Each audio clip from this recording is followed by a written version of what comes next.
Anya Volkov stood at the edge of the Norfolk Naval Base training ground, her pink-accented tactical gear drawing snickers from the Navy SEALs assembled for the classified briefing. At 28, the former Russian intelligence operative had spent 2 years proving herself to American Special Forces, only to face the same mockery wherever she went. "Look at Barbie over here," muttered Petty Officer Jake Morrison, loud enough for the entire team to hear. "Bet that pink gear glows in the dark, too." The other SEALs laughed, but Lieutenant Commander Sarah Chen noticed something they missed: the way Anya's equipment seemed to shimmer with an almost imperceptible technological sophistication, and how her calm composure suggested someone who had seen more combat than all of them combined. What happened next would shatter everything the SEALs thought they knew about modern warfare, advanced technology, and the quiet woman they dismissed as nothing more than a tactical doll. The morning fog rolled across the Chesapeake Bay as Anya adjusted the straps on her custom tactical vest, each piece of her equipment bearing the distinctive rose gold accents that had become her signature. The color choice wasn't vanity, it was strategic, marking her gear with rare earth elements that made her equipment undetectable to most scanning systems. Born in Moscow to a family of engineers, Anya had been recruited by the GRU at 16 for her exceptional aptitude in electronics and languages. After defecting to the United States following her handler's attempt to eliminate her for knowing too much, she'd spent 3 years in CIA debriefing before being cleared for special operations work. "Volkov," called Commander Marcus Rodriguez, the SEAL team leader, whose respect she'd slowly earned through months of flawless intelligence work. "You ready for this briefing?" Anya nodded, checking the pink-tinted screen on her wrist-mounted computer. The device looked like a fashion accessory to casual observers, but contained processing power that exceeded most military-grade systems. Her entire kit had been designed to appear non-threatening, while housing technology years ahead of anything the American military officially possessed. The briefing room filled with the usual suspects, 12 of the Navy's most elite operators, each man having proven himself in combat zones around the world. Yet none of them had faced the kind of technological warfare that was emerging from hostile nations, the digital battlefields where Anya had cut her teeth. "Gentlemen," Commander Rodriguez began, "and lady," he added with a nod to Anya, "we have a situation developing in Somalia. Intelligence indicates that a new terrorist cell has acquired advanced cyber warfare capabilities, possibly from state actors." The mission brief unfolded like a technological nightmare: enemy forces, equipped with AI-driven defense systems, quantum encrypted communications, and electronic warfare capabilities that could disable conventional military equipment from miles away. It was exactly the kind of challenge that traditional special operations weren't equipped to handle. "The Pink Princess gonna hack them to death," whispered Petty Officer Morrison to his teammate, drawing more quiet laughter from the assembled SEALs. But Anya had stopped listening to their mockery months ago. She was studying the intelligence reports, noting patterns and vulnerabilities that the traditional military mindset couldn't recognize. The enemy wasn't just using advanced technology, they were using it in ways that suggested foreign intelligence training, possibly even equipment she'd helped develop during her time with the GRU. The lights suddenly dimmed, and every electronic device in the room, phones, tablets, Even digital watches went completely dead except for Anya's pink-accented equipment, which continued to function normally as if nothing had happened. "What the hell?" Commander Rodriguez muttered, tapping his non-responsive tablet. Anya looked at her still-functioning wrist display, which showed electromagnetic signatures consistent with a targeted EMP attack.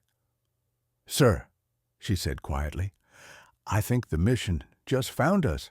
Through the briefing room windows, they could see base personnel looking confused as vehicles, computers, and communication systems throughout Norfolk Naval Base began failing in a cascade of electronic death.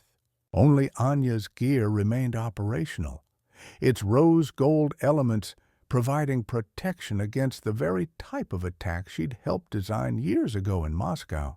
The SEALs, who'd been mocking her pink equipment, suddenly realized they were looking at the only person whose gear still worked, and possibly the only person who understood what was happening to them. The EMP attack had crippled the entire East Coast military infrastructure, but Anya's equipment hummed with quiet efficiency as she traced the source of the electromagnetic pulse. Her pink-accented gear wasn't just functional, it was the only technology on the base that remained operational. "How is your stuff still working?" demanded Morrison, his earlier mockery replaced by genuine concern as he stared at his dead phone. "Metamaterial shielding," Anya replied, her fingers dancing across her rose-gold interface. "The pink coating contains rare earth elements that create a Faraday cage effect at the molecular level." Commander Rodriguez stepped closer, finally understanding that Anya's fashion choices had been anything but frivolous. "Can you track the source?" "Already am," Anya said, pulling up a holographic display that materialized above her wrist device. The attack originated from a cargo ship approximately 200 nautical miles off the Virginia coast. The signature matches Russian Zircon-class electronic warfare systems. The assembled SEALs exchanged glances, realizing that their tactical doll had just provided more actionable intelligence in 30 seconds than their entire intelligence apparatus had managed since the attack began. "There's more," Anya continued, her voice taking on the professional tone of someone briefing senior command. "The attack was designed to disable American military electronics while leaving certain systems operational. They're planning a follow-up operation." Lieutenant Commander Chen leaned forward. "What kind of follow-up?" "Insertion of special operations teams while our defenses are down. Classic Russian doctrine: disable the enemy's ability to coordinate, then strike while they're blind and confused." The base's emergency sirens began wailing manually operated klaxons that didn't rely on electronic systems. Through the windows, they could see parachutes deploying in the distance as enemy aircraft dropped special operations teams at strategic points around the base. "Sir," Anya said to Commander Rodriguez, "my equipment can provide communications and targeting data, but I'll need to get closer to their electronic warfare platform to disable it permanently." "Absolutely not," Rodriguez replied. "You're intelligence support, not an operator." Anya's expression hardened, showing glimpses of the former GRU operative beneath her quiet exterior. "Sir, with respect, I'm the only person on this base whose equipment still functions. I'm also the only person who understands the systems they're using well enough to counter them." Morrison stepped forward, his attitude toward Anya having shifted dramatically in the past hour. "She's right. Commander, none of our gear works. We're blind and deaf without her." Through her wrist display, Anya watched as enemy teams methodically destroyed communication hubs and power stations throughout the base. The attack was professionally executed, showing the kind of coordination that only came from extensive intelligence preparation. The cargo ship is maintaining position to provide electronic warfare support, Anya explained, highlighting targets on her holographic display. If we can reach it and disable their primary systems, base defenses will come back online. That's a suicide mission, Chen said. How do we get to a ship 200 miles offshore when every vehicle and aircraft on the base is dead? Anya smiled, the expression carrying hints of secrets that went deeper than anyone suspected. Leave that to me.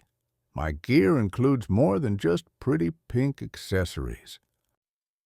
She activated a sequence on her wrist device, and somewhere in the distance, the sound of engines starting echoed across the base, the deep, powerful rumble of military vehicles that should have been as dead as everything else. How? Rodriguez asked. I may have made some unauthorized modifications to certain base assets, Anya admitted, including hardening them against exactly this type of attack. The SEALs stared at her with new understanding. The woman they'd dismissed as a fashion-conscious intelligence analyst had been quietly preparing for a scenario none of them had even considered possible. The modified patrol boat cut through the Atlantic swells like a knife, its engines shielded by the same metamaterial technology that protected Anya's personal equipment. The SEAL team huddled in the cramped cabin, watching their tactical doll coordinate what had become the most important mission on the East Coast. Target vessel is maintaining position at Grid 47 Alpha, Anya reported, her pink-accented headset crackling with encrypted communications. I'm reading active jamming across all military frequencies, plus what looks like preparation for a second-wave EMP strike. Morrison checked his rifle for the 10th time, still amazed that it was one of the few weapons on the base that remained functional. How did you know to shield our equipment? Because I helped design the attack protocol when I was with GRU, Anya admitted quietly. This entire operation follows Russian Special Forces doctrine to the letter. The revelation hung in the air like a challenge. Lieutenant Commander Chen voiced what everyone was thinking. Are you sure you're on our side? Anya's expression hardened, showing glimpses of the steel beneath her professional exterior. I defected because I discovered that my handler was selling intelligence to terrorist organizations. When I tried to report it, they tried to kill me. I've spent 3 years proving my loyalty to this country. Commander Rodriguez studied her through the spray-soaked cabin windows. And now I'm going to shut down the same systems I helped create, using knowledge that officially doesn't exist. Anya's fingers moved across her interface with practiced efficiency. The cargo ship is the Severny Vader Northern Wind, Russian intelligence vessel disguised as a commercial freighter. Through her enhanced optics, Anya could see the target ship maintaining position on the horizon. Her equipment painted detailed schematics across her pink-tinted visor, showing electronic warfare arrays, defensive systems, and crew positions with accuracy that made the SEALs exchange impressed glances. How are you getting that level of detail? Chen asked. Quantum radar, Anya replied matter-of-factly. The pink elements in my gear aren't just for show, they contain quantum dots that enable detection capabilities years ahead of anything officially deployed. The first sign of trouble came as proximity alarms began screaming from Anya's equipment. "They've detected us," she announced, activating defensive countermeasures in 3, 2, 1. The air around their patrol boat shimmered as Anya's systems created an electromagnetic distortion field. To enemy sensors, their vessel would appear to be nothing more than a large piece of debris floating on the current. "Incredible," Rodriguez muttered, watching enemy search radar sweep past them without detection. But Anya's expression remained tense. "The distortion field consumes massive power. We have maybe 20 minutes before my systems start failing." Morrison was monitoring base communications through Anya's encrypted network. "Commander, enemy teams have taken the control tower and are moving on the submarine pens. If they disable our nuclear assets—" "I know," Rodriguez replied grimly. "How long to reach the target?" 15 minutes, Anya said. "But there's a problem. The ship's defensive systems include automated weapons platforms. Even with stealth, getting aboard will be nearly impossible." Chen leaned forward. "What do you need?" "I need to get close enough to physically interface with their main computer core," Anya explained. "The quantum encryption they're using can't be broken remotely. It requires direct neural interface." "Neural interface?"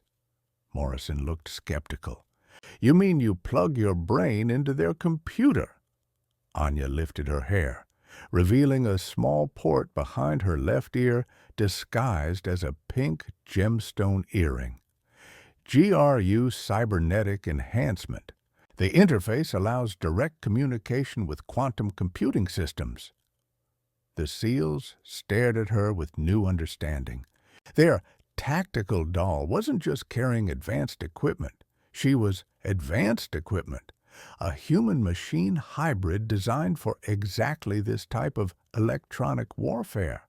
"Jesus Christ," Morrison whispered. "You're not just an intelligence analyst. You're a walking weapons system." "I'm a person," Anya replied firmly, "who happens to have capabilities that this mission requires. The question is whether you trust me enough to let me do my job." Rodriguez made a command decision that would define the mission's success. "What do you need from us?" "Get me to that ship's computer core. Once I'm interfaced, I can shut down their electronic warfare capabilities and restore communications to the fleet. But the neural interface process takes time. I'll be completely vulnerable while connected." Chen nodded. "How long?" "Minimum 5 minutes, maximum 10. And if anything goes wrong while I'm connected—" Anya's voice trailed off. "What happens?" Morrison asked. "The quantum feedback could permanently damage my neural implants. Best case scenario, I lose my enhanced capabilities. Worst case scenario, I die." The patrol boat crested a wave, bringing the enemy vessel into clear view. Through Anya's enhanced optics, they could see defensive positions, guard rotations, and electronic warfare arrays that hummed with deadly purpose. Rodriguez received an encrypted message through Anya's network that made his blood run cold. "Anya, we have a problem. Intelligence just confirmed that your former GRU handler, the one who tried to kill you, is commanding the operation on that ship." Anya's face went pale as she processed the implications. After 3 years of thinking she was safe, the man who'd betrayed her was about to discover that she was not only alive, but actively working against him. Anya's hands trembled as she stared at the intelligence report displayed on her pink-tinted screen. The face looking back at her belonged to Colonel Victor Petrov, the man who'd recruited her at 16, trained her to be a perfect weapon. and then tried to execute her when she discovered his corruption. "You know this guy?" Morrison asked, noting her reaction. "He was my handler in GRU," Anya whispered. "More than that. For 8 years. He was like a father to me, until I learned he was selling classified information to the highest bidder, including terrorist organizations." Commander Rodriguez checked his weapon, understanding that their mission had just become personal. "What does this change?" "Everything," Anya replied, her voice hardening. "Petrov knows my capabilities better than anyone. He'll have prepared countermeasures specifically designed to neutralize my technology." Through her enhanced optics, she could see the enemy vessel's defensive systems powering up, but now she recognized the configuration. It wasn't standard Russian naval doctrine. It was a trap designed specifically for her. "Sir," she said to Rodriguez, "I need to abort the neural interface plan. Petrov will have quantum feedback traps in place that could kill me the moment I connect." Lieutenant Commander Chen's earpiece crackled with urgent communications from Norfolk Naval Base. "Commander, base reports that enemy teams have captured Admiral Morrison and are demanding our surrender. They're threatening to execute him if we don't stand down." Morrison looked up sharply. "Admiral Morrison, that's my father." The personal stakes had just escalated beyond mission parameters. Rodriguez faced an impossible choice: continue the mission and potentially lose the Admiral, or surrender and allow the enemy to maintain control of the East Coast's military infrastructure. "There's more," Chen continued grimly. "Intelligence intercept suggests this entire operation was designed to capture Anya alive. The EMP attack, the base assault, it's all been orchestrated to force her into a position where she'd have to use her neural interface capabilities." Anya felt the weight of realization crushing down on her. Petrov isn't trying to disable American military capabilities. He's trying to capture me so he can extract the quantum interface technology and sell it to foreign governments. Morrison's radio crackled with an incoming transmission on a frequency that should have been impossible to access. The voice that emerged was cultured, speaking English with a slight Russian accent. "Good afternoon, little dove," came Petrov's voice, using the pet name he'd given Anya during her training. "I trust you realized by now that this entire operation was designed for you." Anya keyed her microphone with hands that remained steady, despite her emotional turmoil. "Hello, Victor. Still selling out your country for profit? My dear Anya, I'm offering you a chance to come home. The neural interface technology you carry is worth billions on the open market. Work with me, and we both become very wealthy. And if I refuse, then Admiral Morrison dies, followed by every person on Norfolk Naval Base. I have enough electromagnetic pulse capability to fry every electronic device on the eastern seaboard." Rodriguez looked at Anya with the weight of command bearing down on him. "It's your call. You know this guy better than anyone." Anya stared at the enemy vessel, her enhanced optics showing her Petrov's location on the bridge. Through quantum-encrypted channels, she could detect the massive EMP array preparing for a second, more devastating attack. "There's a third option," she said quietly, "but it requires me to do something I swore I'd never do again." "What?" "Use my neural interface not to hack their systems, but to overload them. The quantum feedback will destroy their entire electronic warfare capability, but—" She paused, the weight of her decision evident in her voice. But, Chen prompted, but the feedback will also burn out my neural implants permanently. I'll lose all my enhanced capabilities, and there's a significant chance the process will kill me. Morrison stepped forward, his personal stakes in the mission now clear. My father is down there.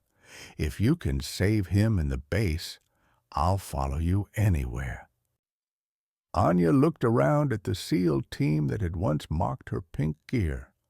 Now they were looking at her with respect, trust, and the understanding that she was their only hope.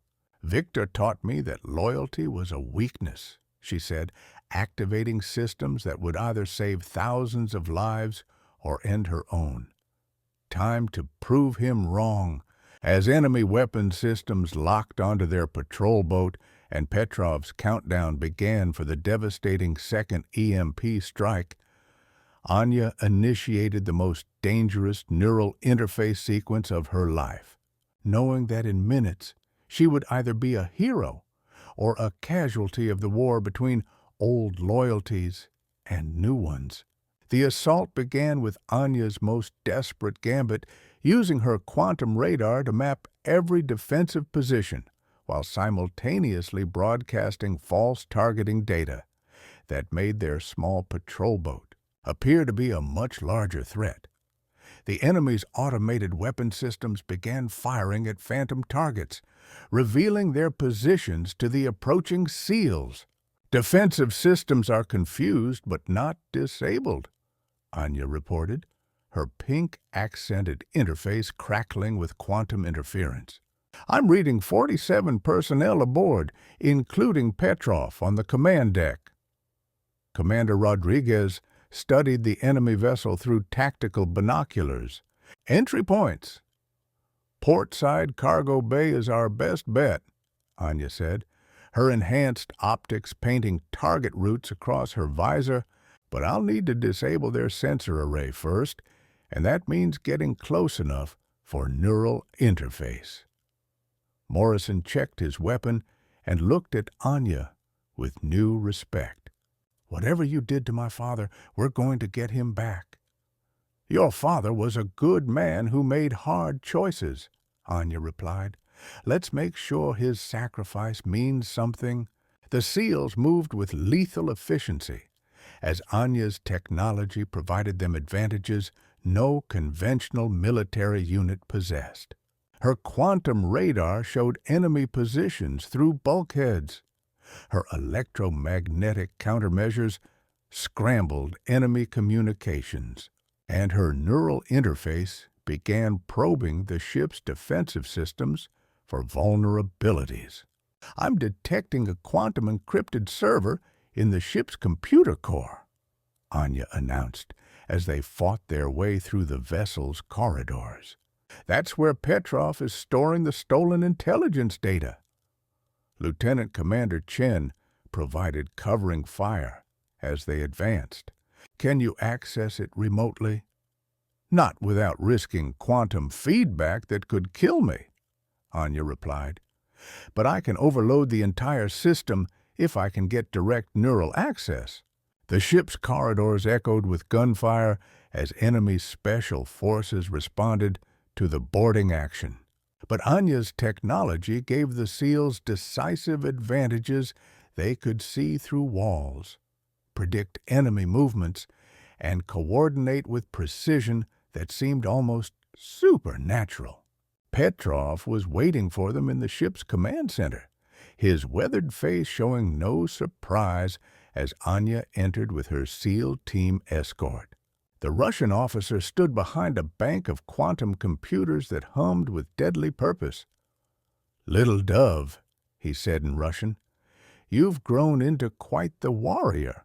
"Victor," Anya replied in English, ensuring her teammates could understand, "it's time to end this." "End what?" "Your chance to be rich beyond imagination. This technology you carry could revolutionize warfare itself." Petrov gestured to the massive EMP array visible through the command deck windows. "Join me, and we can sell it to the highest bidder, like you sold intelligence to the terrorists who killed my partner in Chechnya." Anya's voice carried years of suppressed anger. "Like you tried to kill me when I discovered your treason." Petrov's expression hardened. "Patriotism is for fools. Profit is forever. Admiral Morrison is being held 3 decks below us." Petrov continued. "Surrender yourself for neural interface extraction, and he lives. Refuse, and everyone dies when I activate the Continental EMP strike." Rodriguez stepped forward, but Anya raised her hand. "This is my choice to make." She approached the quantum computer interface, her neural port glowing with pink energy as she prepared for connection. "Victor, you taught me that loyalty was a weakness, but you were wrong about something important." "What's that?" "You taught me that individual sacrifice for a greater cause was meaningless. But these people—" She gestured to the SEAL team that had risked everything to be here. "They've shown me that loyalty and sacrifice are what make us human." Anya connected to the ship's quantum computer core, her consciousness expanding into digital space as she navigated security systems that Petrov had designed specifically to trap her. The pink elements in her gear blazed with energy as quantum feedback threatened to overwhelm her neural implants. Through the interface, she could see everything: stolen intelligence files, terrorist financial networks, and the targeting data for the Continental EMP strike that would cripple American civilization. But she could also see the trap Petrov had laid for her, a quantum virus designed to burn out her neural pathways the moment she tried to delete the critical files. "Interesting dilemma," Petrov said, monitoring her neural activity on his displays. "Save the country and die, or preserve yourself and watch America burn." But Anya had learned something during her time with the SEALs that Petrov couldn't understand. Sometimes the greatest victory came from being willing to sacrifice everything for others. Instead of trying to delete the files or disable the EMP array through conventional hacking, she did something unprecedented. She inverted her neural interface polarity, turning her enhanced consciousness into a quantum weapon that would destroy both the enemy systems and her own capabilities. The ship's entire electronic warfare system exploded in showers of sparks as Anya's neural feedback overloaded every quantum processor aboard. The massive EMP array went dark. Stolen intelligence files were permanently destroyed, and Petrov's decades of treason were erased in a cascade of electromagnetic fury. Anya collapsed as her neural implants burned out, the pink glow fading from her equipment as her enhanced capabilities died forever. But through the ship's porthole windows, they could see the lights of Norfolk Naval Base flickering back to life as base systems came back online. Morrison received confirmation through his restored radio. "Admiral Morrison is safe. Enemy teams are surrendering. Base is secure." Commander Rodriguez knelt beside Anya as she struggled to consciousness. Was it worth it? Anya looked around at the SEAL team that had risked everything to be here, at the destroyed computer systems that could no longer threaten innocent lives, and at Petrov, who was being taken into custody by Chen and Morrison. "Ask me again when you see how many lives we saved," she whispered. Rodriguez activated his radio. "Norfolk Base, this is SEAL Team 7. Mission accomplished. The threat has been neutralized, and the asset is secure." But even as he spoke, Rodriguez realized that Anya was no longer an asset to be protected. She was a team member who'd sacrificed her unique abilities to save everyone else, proving that courage had nothing to do with technology and everything to do with character. Petrov looked at his former protege with something that might have been respect. "You always were too sentimental, little dove." "And you never understood what that sentiment was worth," Anya replied, her voice steady despite her exhaustion. As medical teams aboard the ship worked to stabilize Anya's neural systems and the team prepared for extraction, Morrison approached her with an expression of deep gratitude. "My father wants to meet the person who saved his life," he said, "and I think the entire team owes you an apology for ever calling you Tactical Doll." Anya smiled, her pink gear now dim and ordinary-looking without its quantum enhancements. "Actually, I kind of like that nickname.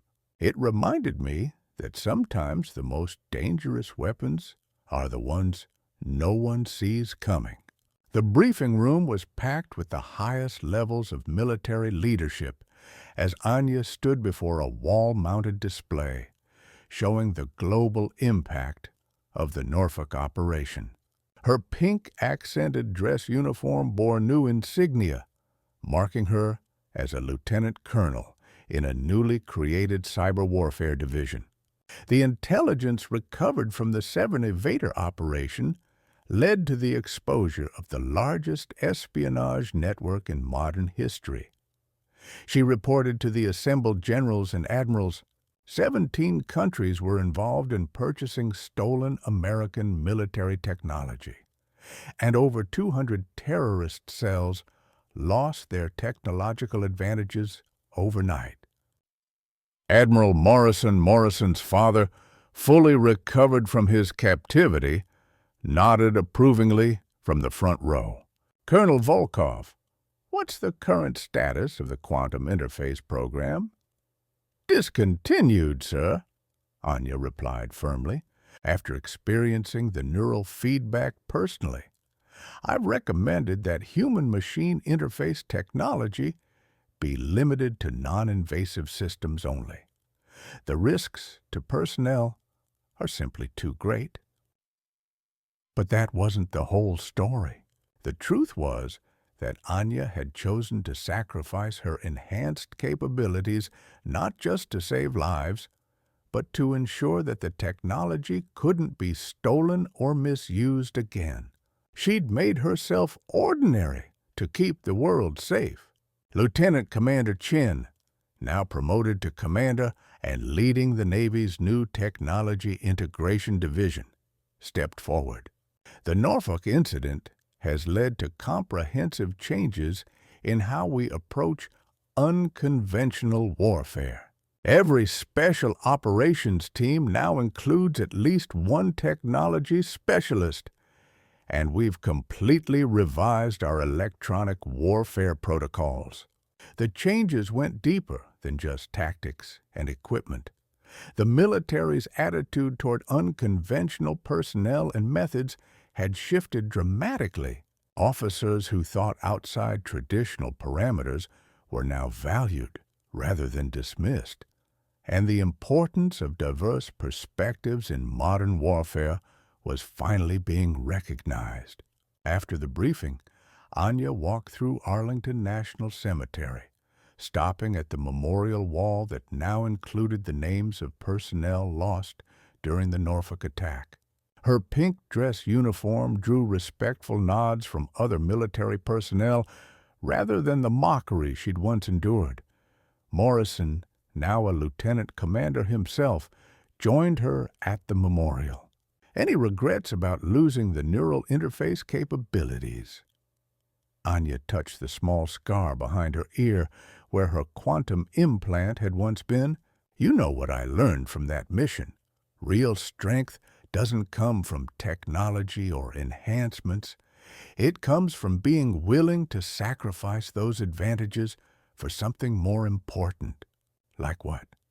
like belonging to something bigger than yourself, like having people you can trust to watch your back, like knowing that when you make the hard choice, you're not making it alone. As they walked toward the Pentagon, Anya reflected on how much her life had changed. The woman who'd once been an isolated intelligence asset had become a leader, mentor, and friend to dozens of special operations personnel who sought her guidance. The pink gear was never about technology, she said to Morrison. It was about making people underestimate me. But you and your team taught me something more valuable than any quantum enhancement. What's that? That sometimes being underestimated is the greatest tactical advantage of all, and sometimes the best way to prove yourself is to be willing to give up everything that makes you special. The Pentagon loomed ahead, where Anya would spend her afternoon training the next generation of cyber warfare specialists, passing on hard-won wisdom about courage, sacrifice, and the importance of never judging people by their appearances. Her legacy wasn't the technology she'd lost, but the barriers she'd broken and the minds she'd changed about what it meant to be a warrior in the modern world.